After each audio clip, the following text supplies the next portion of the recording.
I do believe the season of light has just begun. Good morning and welcome to First Unitarian Portland on this very special Music and Worship Sunday led by Garrett Bond and our whole music program. We are so glad that you are with us in the sanctuary. We are so glad that you are joining us from Boxcast or YouTube or Facebook. We are a community which draws wisdom from multiple religious traditions and many other sources, including the arts and music. Let me just share the fewest of announcements possible, all about the holiday services and the holidays. So next Sunday, we will have our Christmas pageant as our worship hour together. And for 100 years, the babes in this church have put on a beautiful pageant. But 100 years ago, children were meant to be seen but not heard. You are going to hear some of the children speaking next Sunday. So that is a change we're looking forward to. And even a couple of singers, too, and some dancers. The solstice service is on Friday the 19th at 7 o'clock in our Elliott Chapel. We have our 2 Christmas Eve services on December 24th at 5 p.m. and at 8 p.m., our candle lighting services. The first one is a little more tailored to children, but they are largely the same. And today is the last day of the Alliance Treasures Sale. And this is a wonderful time for children of all ages and people of all ages to find that perfect gift for someone. And did I mention their cookies? Who likes cookies here? You could buy cookies and support the church. And apparently a lot of the items have been reduced in price. And so it is a great day to go shopping for that gift if you haven't had a chance yet. And now let me say, as Annie Dillard wrote and is found in our hymnal, we are here to abet creation and to witness to it, to notice each other's beautiful face and complex nature so that creation need not play to an empty house. And now let us turn to one another and greet each other in the room and in the chat.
In the air.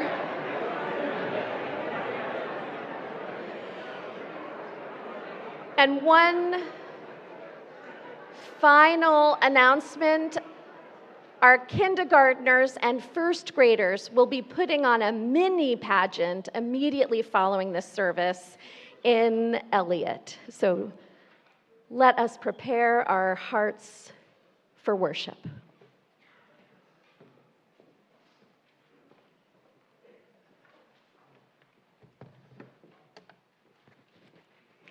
Christmas Poem by Mary Oliver. Says a country legend told every year, go to the barn on Christmas Eve and see what the creatures do as that long night tips over. Down on their knees they will go, the fire of an old memory whistling through their minds. I went. Wrapped to my eyes against the cold, I creaked back the barn door and peered in. From town, the church bells spilled their midnight music, and the beasts listened. Yet they lay in their stalls like stone. Oh, the heretics, not to remember Bethlehem, or the star as bright as the sun, or the child born on a bed of straw, to know only of the dissolving now. Still they drowsed on, citizens of the pure, the physical world. They loomed in the dark, powerful of body, peaceful of mind, innocent of history. Brothers, I whispered, it is Christmas.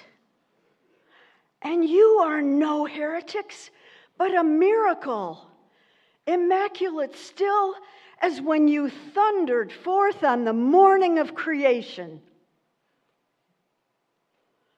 As for Bethlehem, that blazing star still sailed the dark, but only looked for me.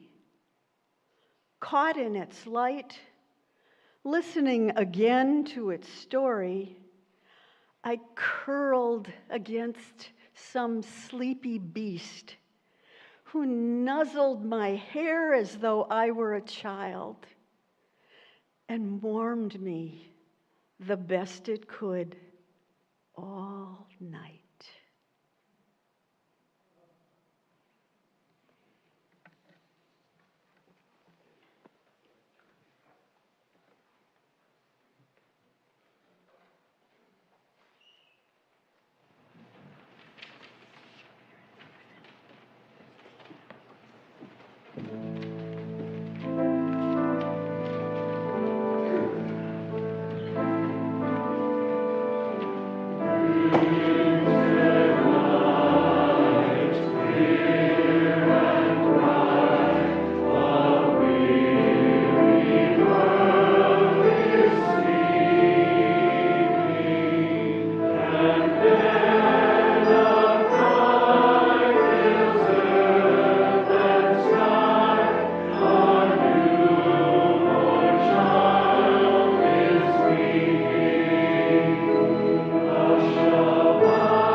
Kylie and Kiela are going to come forward and help us with all of the festival lights this morning.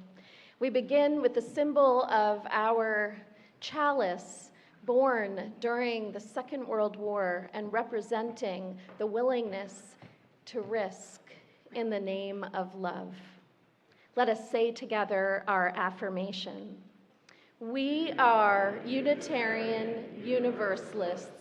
We light this chalice in faith, in hope, and in love. And today is the third Sunday in Advent, and so we kindle 3 lights. We light a new candle for joy. For life is growing, and so is love.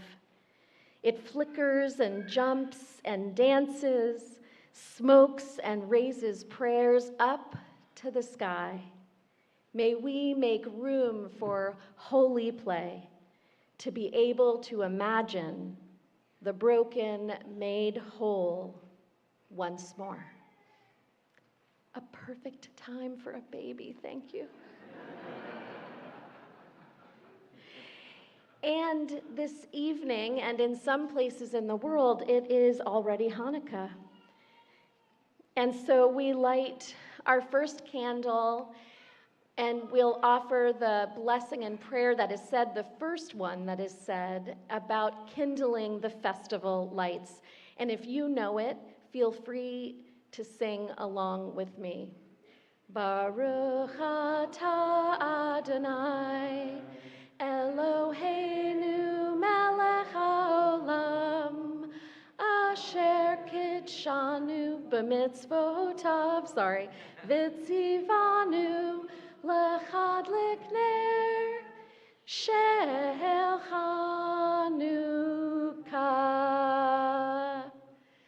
Let us usher in the light in our hearts, in the world today.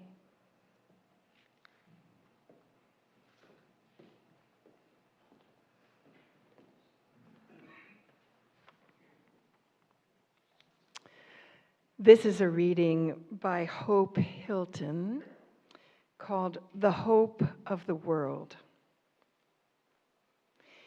It was a tiny babe that lay there, so frail and helpless in the warm, fragrant hay, so completely at the mercy of people and things.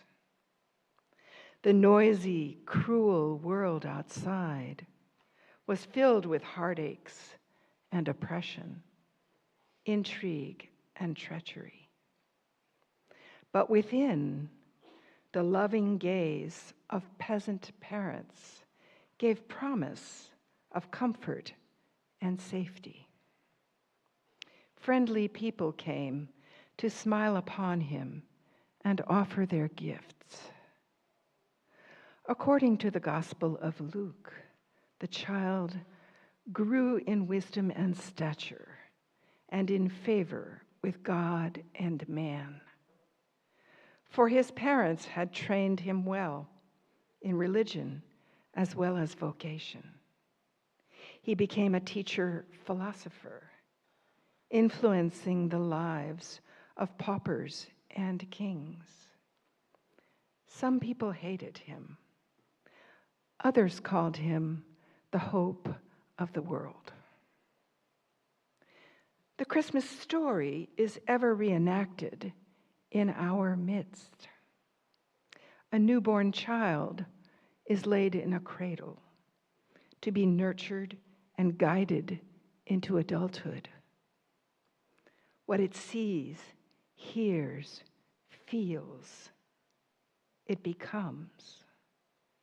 Its environment molds it into a noble, upright person or an unhappy, perhaps tragic caricature of a human being. This message of Christmas is always with us. Every child in every cradle is potentially the hope of the world.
And now we are going to move to sing our doxology, but before we do, I want to let the children and teachers know that we wish we could stay with you this whole hour. There are two beautiful places to be, and so glad you got to hear part of the music and worship service. If you're new today, if you would go in the narthex, our director of families here, Family Ministries and Religious Exploration, Leah Ongiri, will meet you in the narthex and tell you about our program and what's possible. And all of our pageant planners and preparers, this is your cue to move towards the doors, and there will be a special activity for folks that can't be in the pageant next Sunday. Let us rise in body and spirit, and let us sing together our doxology.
This is the time when our caring community lifts up the milestones that have happened in the lives of our fellow congregants since we last met. Some we share aloud, and others we make space for here in the room during the prayers and during the silent prayers, as well as with the candles in the left and right gallery, as well as up in the balcony. The first is a milestone of loss. Former member David Deerdorf died on December 5th. He and wife Madeline, who were both active with this congregation, along with several other UU churches and fellowships throughout the Pacific Northwest, were living in a retirement community in Spokane near his children and grandchildren. Let us hold the whole Deerdorf family in our hearts, and may the light and the legacy of David's life live on. Amen. We have another milestone of loss. Ryan Doppelmayr, Director of Religious Education at our congregation in Eugene, and longtime leader in Unitarian Universalist religious education at the continental level, died this past week after a long journey with cancer. She left us with these words: "I'm hoping to leave the world with a little more love in it. If I know I have added a little more love, justice, joy, and learning, it will have been a good life. Life can be hard and painful, and for too many it is too short, but it is also beautiful." What a beautiful sentiment she leaves us with. May Ryan's life and her legacy of love ripple out. A healing update from Steve Kelly, who continues his recovery from emergency heart surgery. His sister stayed with him in his apartment for the first week, and he's continuing to recover and stay with family in Bellevue where he plans to remain for the rest of this month. He says he's spending time resting, taking short walks, and healing, and he thanks all of you for your continued prayers and support. An update on member Theo Harper, who had hip replacement surgery this week. Theo is making good progress, although he reports that recovery from a second hip replacement has been a little more difficult than the first. Let us send him all our healing prayers for continued progress. And one final milestone, just yesterday in our Elliott Chapel, we celebrated the marriage of Faith Buchanan and Candace Campo, who are now married and celebrating with family here in Portland. Will you join with me in prayer?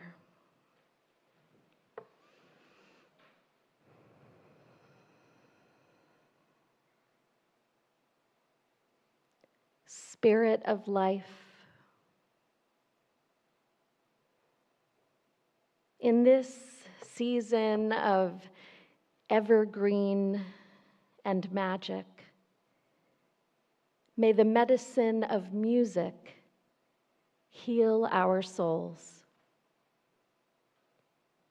On days that feel cold and bleak, may bright and merry notes lift our spirits towards hope. In the midst of gun violence and war, may carols help us to give rise to a call and actions for peace. On the days we are weary from resisting empire and hate, may we sing of how love was born and led a revolution in a time like this. On the days when it is most difficult to find the light, may beauty and melodies guide us to the stars. May music usher into all our hearts this truth. Each of us comes bearing gifts of hope, peace, love, and light. May we be and become the voices, the chorus calling for a new way with every breath and every deed this season. May it be so. Blessed be, and amen. And now I invite you into just a moment of silence for your own prayers to enter this space.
Good morning.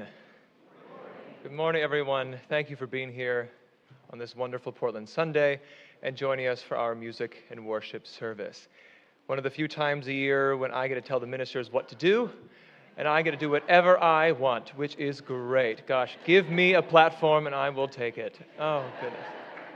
Today, we are exploring the season of Advent, the season of Christmas, and talking about the concept of faith. Later, I'll speak more about that, but today I just wanted to say, again, welcome, and know that today's offering, for today only, is going directly to the music program, the music ministry here at First Unitarian Church. All of the money that is put forth and raised today helps to sustain and to support this program, allows me to hire musicians, bring in guest artists and folks, have our fabulous Signe Lush back with us whenever possible, and allowing us to, yes, hey. For those folks who are new, I always have to brag on you.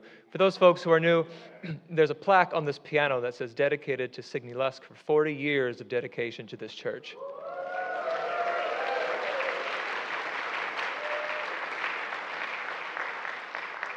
My predecessor when I started here as the pianist, she was my predecessor, so big shoes to fill.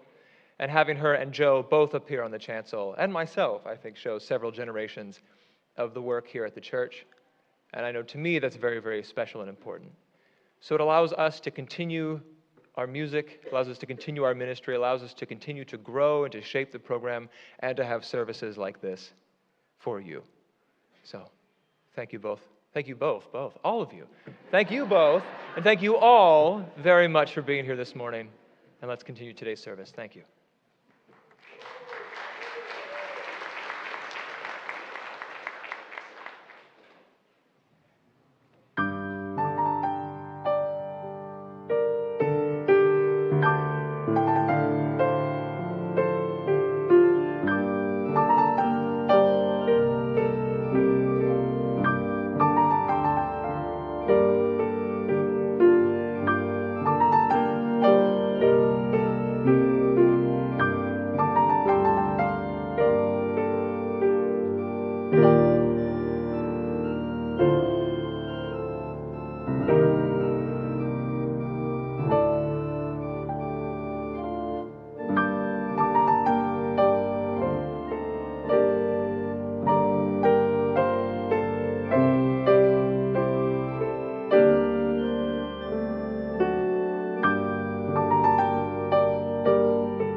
Why Not a Star by Margaret Gooding.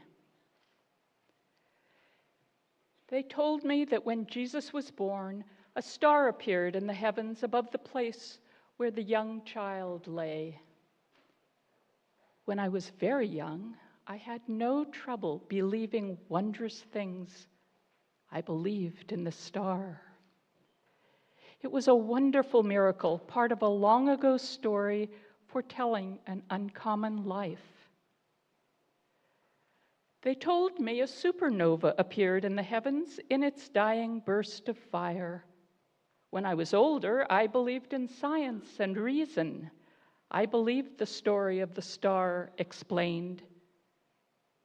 But I found I was unwilling to give up the star, fitting symbol for the birth of one whose uncommon life has been long remembered. The star explained became the star understood for Jesus, for Buddha, for Zarathustra. Why not a star? Some bright star shines somewhere in the heavens each time a child is born. Who knows what it may foretell? Who knows what uncommon life may yet again unfold if we but give it a chance?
For me and my family, Christmas has always been a very magical and joyful time of year. From all of the lights on the trees and the houses, the cold and in Oregon, occasionally snowy weather, the warm drinks and the fireplaces, and especially the time with my family, Christmas has been and remains my favorite holiday and truly my favorite time of year. As a child, my family had very few activities that we did together. Plenty of time was spent together, but mostly by us existing at home in our own various spaces. My father would often be found in his study. My mother would most always be in her sewing room. My sister would be up in her bedroom doing homework, and I would often be found in the great room of our house watching TV or playing the piano. I never paid much mind to the other members of my family doing their own things, probably because they did so quietly and out of sight. I was at the piano, so I was by far the loudest thing in the house. Some may say that I am still the loudest thing in the house, regardless of if I am playing piano or not. Christmas time was the time of year when my family emerged from our isolationist hibernations, rejoicing in the glow of all of the fluorescent light bulbs on various trees and many, many strands of garland to be together. We would watch Christmas and holiday movies, we would sit by the fire, watch home videos, and converse with one another about stories about our past. It was one of the few times that I got a glimpse into the lives of my parents. My father grew up in a very devoutly Christian household, and my mother grew up in a very conservative Catholic household. You can't see my paper, but I put the word very in all capitals for my mother. They would share stories of what it was like to grow up as children of religion in the 1950s and what that meant for them, especially around the holidays. Many midnight masses and church bait sales would keep my parents occupied during their upbringing, receiving wooden horses, stuffed dolls with buttons for eyes, and metal toys which definitely contained lead. As my father says, the good old days. Because they had their religion pressed and forced upon them by their families, my parents did not wish to raise my sister or me, with any form of organized religion, as they both have not practiced or believed in decades. Rather, they allowed us to choose for ourselves and to discover whatever we felt was right for us. The holiday season, being so much of my favorite time of year, always confused my parents and many people around me, because during the month of December, I would primarily be found in churches all across Oregon and now all across the world when I travel. Singing sacred music about the birth of a small child in Bethlehem is often what I could be found doing during this month. Singing in all the church services, participating in lessons and carols, and attending St. Olaf College, one of the most religious Lutheran colleges in the nation, and consistently having church jobs since I was a teenager, my parents and many others in my life had some questions. And they would often ask me about my dedication and my faith. All of this to say, that question would arise from year to year and from time to time. With all this church work that you're doing, are you religious? To which I would always answer, no, I don't think so. I just really like the music. So with this, my friends, my words to you today are these. As we navigate another holiday season, I say to you that I am not religious. I do not believe in a magical baby that was born to save all of us and to ascend to heaven. I say this with respect. I often wrestle with the question, if I don't believe in this, and this is not my faith journey, Why is it that I continue to observe and to participate? And what does this mean for me? There are many of us in the congregation today who come to this place from all different beliefs and backgrounds and tradition. So to you all today, I ask the same question. What does faith mean to you? In this room, in this service, listening to music, which comes almost solely from the Christian faith and the Christian tradition, I ask you that question. For me, I believe that faith is an action, not just a concept. I believe that faith does not have to be believing in a person or deities. Rather, faith is the act of believing and trusting in something that is greater than ourselves. I believe that putting ourselves in the path of a force that we believe to be guiding us, or a trusted force that we seek to follow when we are unsure of what to do and of where we are going. An assurance of the things that we hope for but have not yet received. Faith exists for me as a deeply personal trust, a belief or a confidence in something that is unseen. This unseen confidence for me provides hope, provides purpose, and it provides strength, often through the lens of commitment and action, which this congregation is no stranger to. This duality of faith, from belief in a deity, conviction to spiritual principles, or even a sense of profound personal values which guide us through the uncertainty without the need of absolute proof.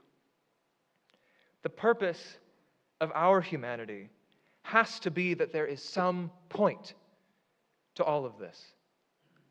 Our existence as a species and as individuals cannot be superfluous and void of reason.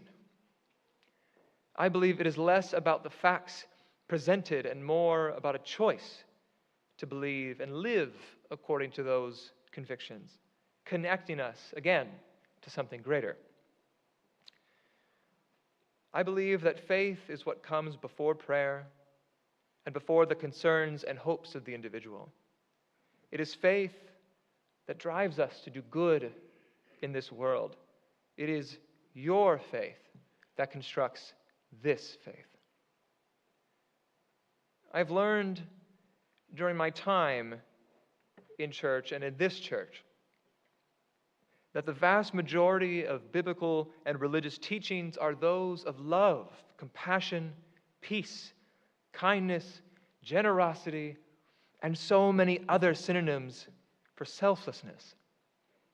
Doing unto others as we would wish to have done unto ourselves.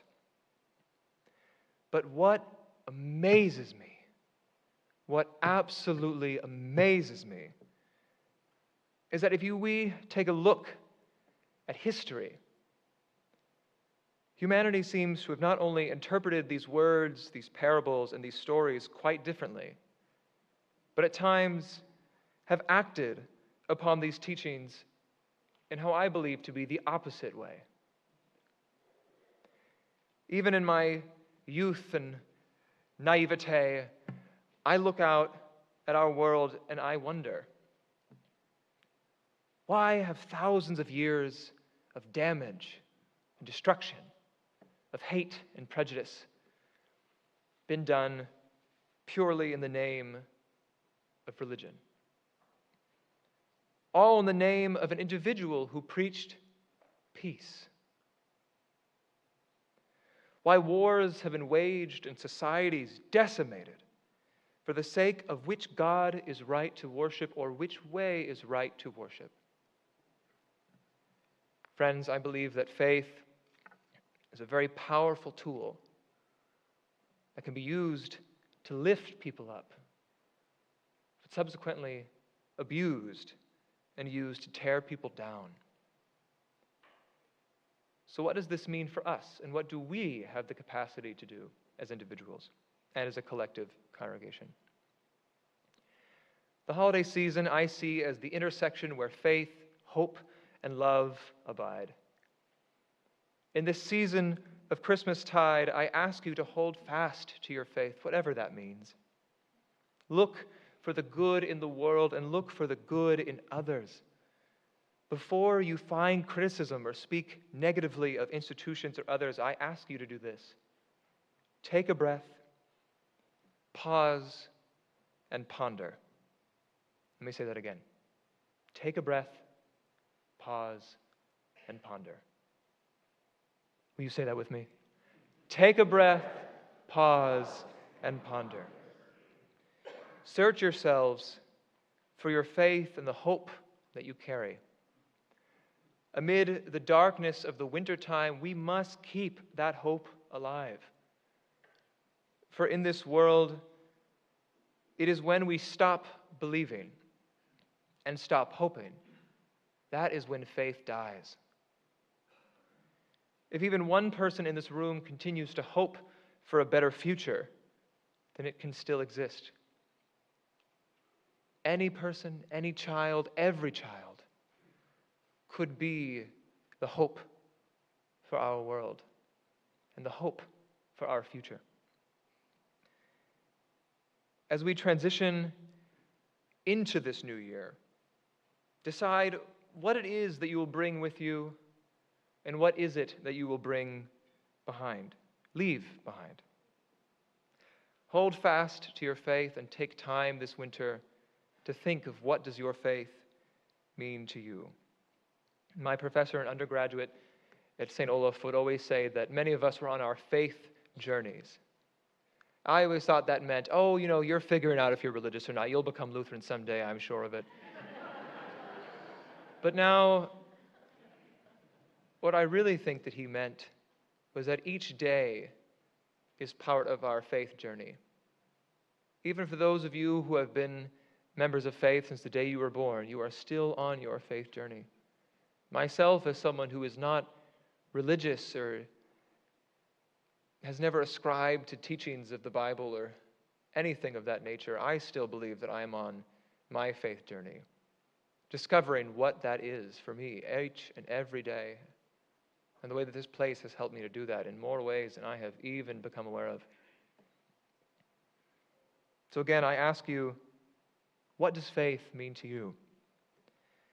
Even if you do not believe in the Christmas story, I hope that what you can believe in is the stories about one man's faith and one individual's faith about our world. Their faith, hope, and love which abided in every instance to create a humanity of tolerance and love, not just for those who ascribe to it, but for all of us. I say that again. Faith for all of us. May it be so. Amen.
And now, in our going, may the light of music, the medicine of music and love, bless us and keep us.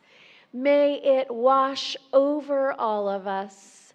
May it make its way into our hearts, and may it ripple out from all, making each one of us a part of the chorus of a revolution of love that changes the tides of the world.